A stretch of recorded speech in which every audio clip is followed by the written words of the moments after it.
Assalamualaikum warahmatullahi wabarakatuh. Teman Eman Channel rahimakumullah. Selamat pagi, siang, sore, dan malam. Kali ini saya akan membacakan kisah Syekh Nawawi Al-Bantani, ulama Nusantara, penulis kitab Tafsir Marahul Labid.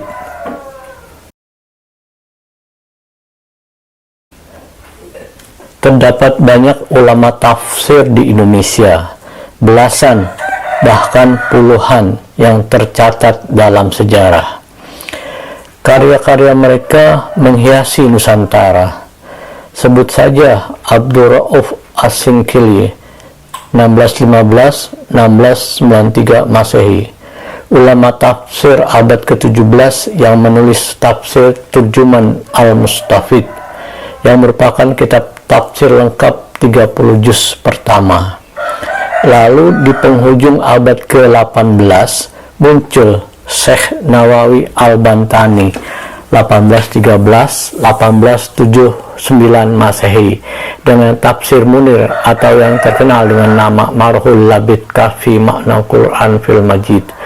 Masuk abad 20 kita mengenal Mahmud Yunus dan karya tafsirnya yang berjudul Tafsir Quran Karim 1938. Lalu A. Hasan menulis tafsir berjudul Al-Furqan 1956.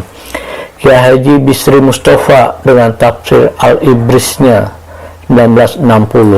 Lalu Buya Hamka dengan tafsirnya yang berjudul Tafsir Al-Azhar 1967.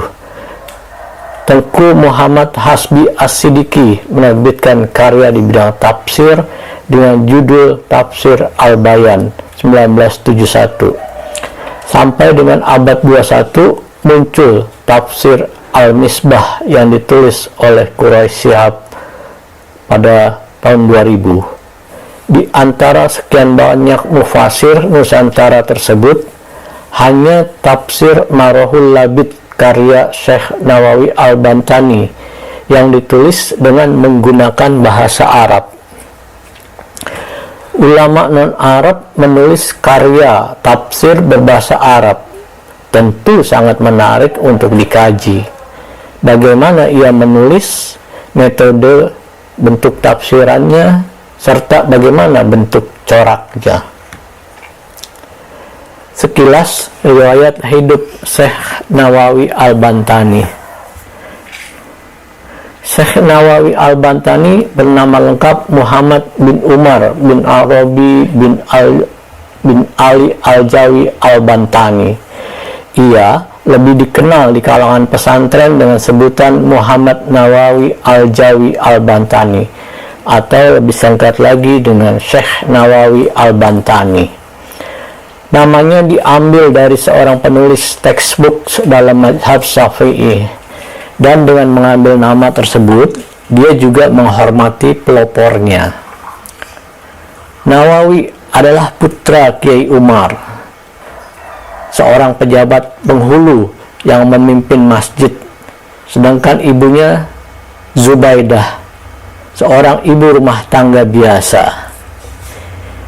Beliau merupakan anak sulung dari 7 bersaudara, yaitu Ahmad Shihabuddin, Tamim, Sa'id, Abdullah, Sakilah, dan Syariah. Nawawi lahir di kampung Tanara, Banten. Sekarang masuk dalam kecamatan Tirtayasa, Kabupaten Serang. Pada tahun 1813 Masehi atau bertepatan dengan 1230 Hijriah.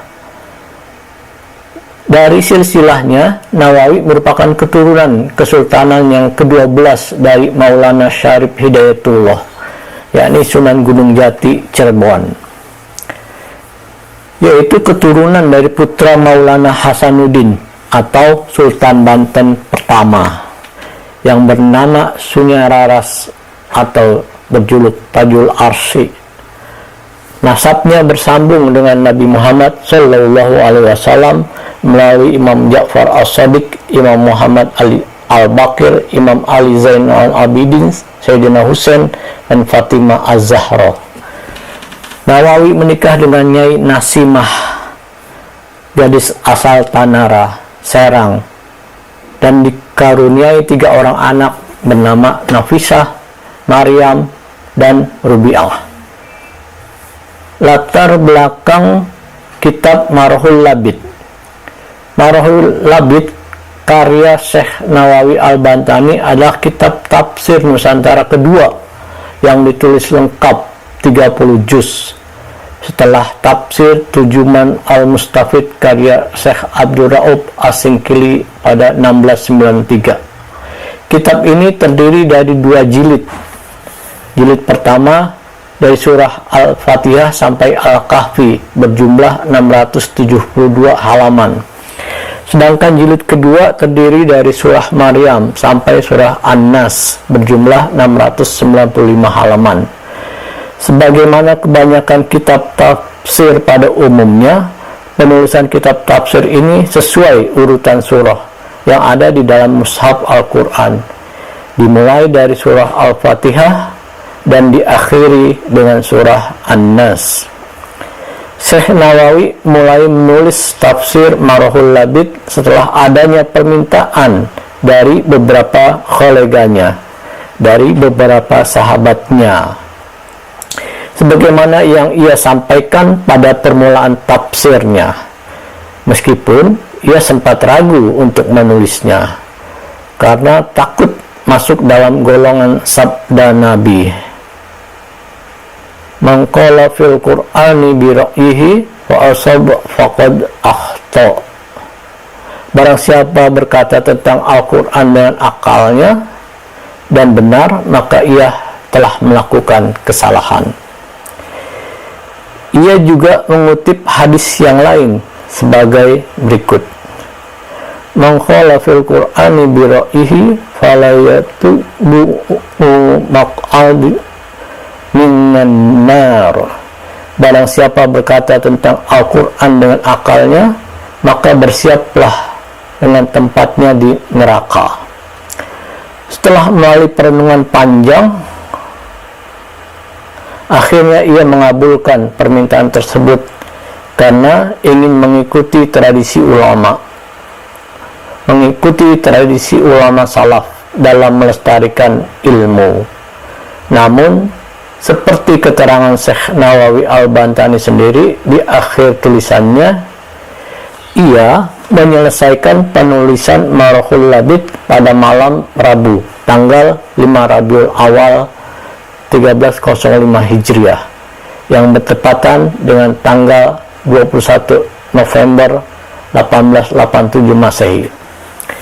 Dalam menafsirkan sebuah surah, Syekh Nawawi Al-Bantani memulainya dengan mencantumkan nama surah, lalu menjelaskan aspek makki dan madani serta jumlah ayat dari surah tersebut. Yang menarik adalah Syekh Nawawi Al-Bantani juga mencantumkan jumlah kalimat dan huruf dari surah tersebut. Hal ini membutuhkan ketelitian dan kesabaran dalam menghitungnya, karena kondisi pada saat itu tentu belum secanggih sekarang dalam hal pemanfaatan teknologi informasi. Marhul Labid ditulis demi melestarikan khasanah keilmuan Islam, di samping atas permintaan beberapa sahabat penulisnya. Disusun dengan sistematika urutan mushaf, menggunakan metode penafsiran ijmali atau global, tergolong sebagai tafsir bil matsur dan mempunyai corak bebas, tidak berafiliasi kepada disiplin ilmu tertentu, baik fikih, tasawuf maupun teologis. Marhul Labid selesai ditulis di usia penulisnya sudah tidak muda lagi, 74 tahun atau 10 tahun sebelum sang penulis wafat.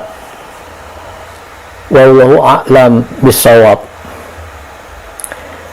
Sumber tulisan dari Fatimah Fajrin, almunawirkompleku.com. Subhanallah wa ni'mal wakil, ni'mal maula wa ni'man nasir. Subhanakallahumma wa bihamdik, asyhadu an la ilaha illa anta, astaghfiruka wa atubu ilaik. Tinggalkan jejaknya di kolom komentar ya, teman-teman. Assalamualaikum warahmatullahi wabarakatuh.